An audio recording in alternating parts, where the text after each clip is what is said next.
Despite everything you hear, see, and read right now, it's not all bad news coming out of the United States men's national team, because we have some key players who look like they may be finding better destinations for next season, and as we know, getting ready for the World Cup is all that matters. So we're going to talk about where Yunus Musah, Matt Turner, and Johnny Cardoso may be ending up next here on Pints and Punditry at the Pitchside Pub.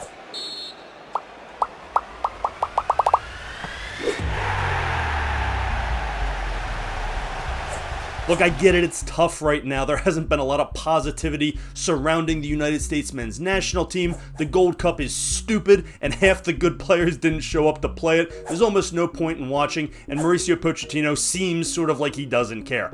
I don't think all of that is true. I think there are elements of truth to a lot of those things. I don't particularly care that Christian Pulisic's not playing in this tournament, and I think everybody is just mad because it's been a disappointing 12 to 18 months for this team, and everybody wants Mauricio Pochettino to be this great figurehead, and I don't know what's going on there, but it's not as bad as everybody has it made out to be, and most of our former players who are now in punditry circles need to just shut up and get over themselves.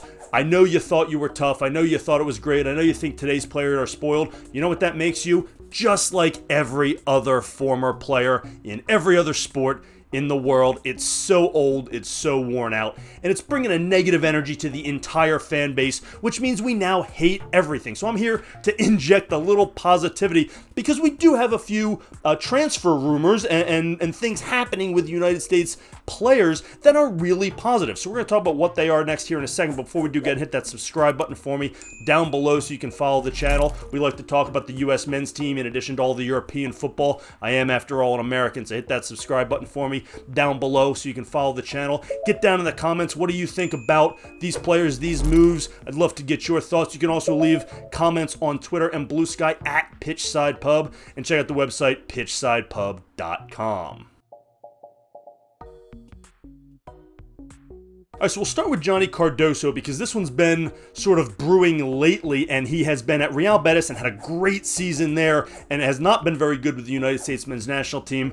I have thoughts on that. We'll get into that maybe in a different video, but he had a great season with Real Betis, and the thought was that if he moved on, it would be to Tottenham, who have a right of first refusal, but now he's linked with Atletico Madrid, which I think is just a fantastic move for him, and this is going to be a common theme that we see among all of these players. There's two themes. One, they need to play, and two, they need good coaching. And you're not going to get better than Diego Simeone, except for maybe where Yunus Musah is going. We'll talk about that in a second. But Diego Simeone is a good coach who has been at Atleti for a long time, and we know the style they play, and it's good for Johnny Cardoso. He and the other coach we're going to talk about in a second play these very strict systems where you really focus on defensive shape and pressure, and it's good football that we're going to need to play in the World Cup when we get to better competition, because the United States can blow out these bad teams, or should be able to. They don't always, but they should be able to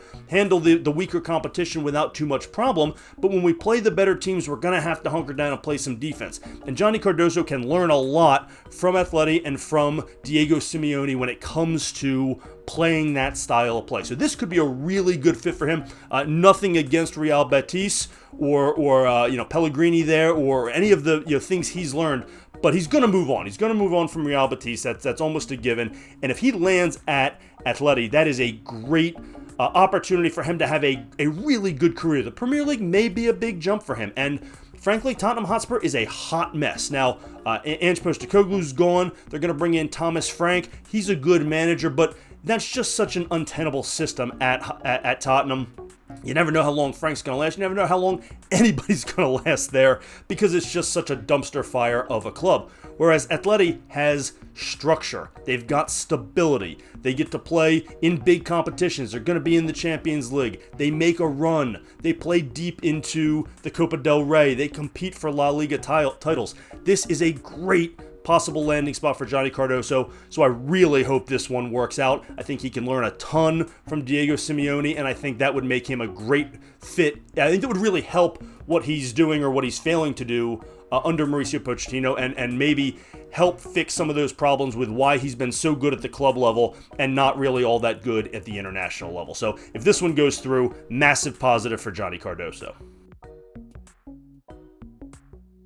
We have a similar situation for Yunus Musah, who is reportedly, open to leaving AC Milan, where he did not have a great season, and is now being linked with Napoli, the Scudetto champions, and Antonio Conte, who apparently has an affinity for the young American midfielder. And this, to me, this is a dream scenario for Yunus Musah.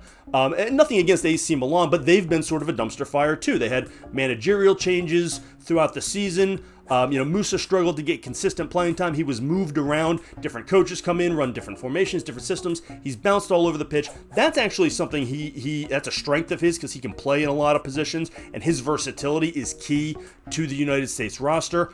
But all that changeover for a young player who's getting inconsistent minutes and then inconsistent coaching, possibly some bad coaching, different formations, different systems, it's not great for development. Enter Antonio Conte, assuming he's going to stay at Napoli for a little while, but even 1 year of Antonio Conte, look at what he did to Scott McTominay, look at what he did to that club. That could be an incredible opportunity for Yunus Musah, who, let's face it, his best asset is his legs, his ball progression, his dribbling, but he needs to play defense. He needs to do the little things. He's not a creative number 10 who's going to do all the little passing and do a lot of distribution that leads to goal scoring. He's not a true 6. He's an 8 who can run. Maybe he belongs out on the wing. Maybe in a 4-4-2 as a wide midfielder. There's a lot of different things there, and Antonio Conte can teach him those things, very much like Johnny Cardoso learning from Diego Simeone at Atleti. Antonio Conte focuses on that defense, the defensive shape, the defensive structure. It is strict. It is disciplined. You have to have it to play for Antonio Conte. And if Conte likes Yunus Musah, which is what the reports are saying, is that he has identified Musah as a guy he wants and probably feels like they can afford, then he's seeing that potential in Yunus Musah, and that is fantastic. And hopefully that means that when he gets in there, he would play, because they do have somewhat of a crowded midfield, although we expect them to lose a few players this offseason as well. So assuming he's going to get regular playing time under Antonio Conte, I can't think of a better guy for a young midfielder to learn from, particularly a guy who has that ball progression to play on the counterattack the way Conte wants to play, but maybe needs a little bit of schooling on that defensive discipline structure that nobody in the world is probably more qualified to teach than Antonio Conte. So not to mention moving from a club that was poor and is not going to be in Europe to a club that just won the Scudetto and is going to be in the Champions League. And frankly, as long as Antonio Conte is there and happy, a big if, but as long as that's the case and that's still true, they're going to compete and they're going to be very good. So Yunus Musah, that a move was expected out of AC Milan. I did not have Napoli on the short list, but if a coach like Antonio Conte likes Yunus Musah better show up there and do everything he's told, because that could be an incredible developmental step for a young midfielder who did appear to take a step back this season. Now, lastly, we have Matt Turner, and you can throw out all of the things about coaching and tactics and all that stuff when it comes to Matt Turner, because Matt Turner just needs to play. It is that simple. He needs to play. He needs to go to the best level of competition he can find playing time at. He has tried the Premier League thing. It hasn't worked. He got a shot with Nottingham Forest a couple years ago with a decent run of playing time. They didn't feel like he was the guy, and they replaced him. And you know what? They may be right. He went to Crystal Palace. He never really got a shot. He had been at Arsenal. He never really got a shot. None of that is working. Matt, you got to go play. If that's home to MLS, fine. But the links are that he could be going to Lyon. And for about 9 million euros, which for Lyon is a fair investment. That's enough to make me think they want him to be their number one goalkeeper. Now, how will he be there? I don't really know. I don't really care, frankly. I have no rooting interest in Lyon. My rooting interest is in the United States men's national team, and we need to know what an in-form Matt Turner looks like against the best competition he can possibly find. And League One is good competition. It's not the Premier League, but frankly, he can't play at the Premier League. We've shown that he's not going to get a chance there. So is it better than MLS? Yeah, I'd probably rather him be playing there than MLS.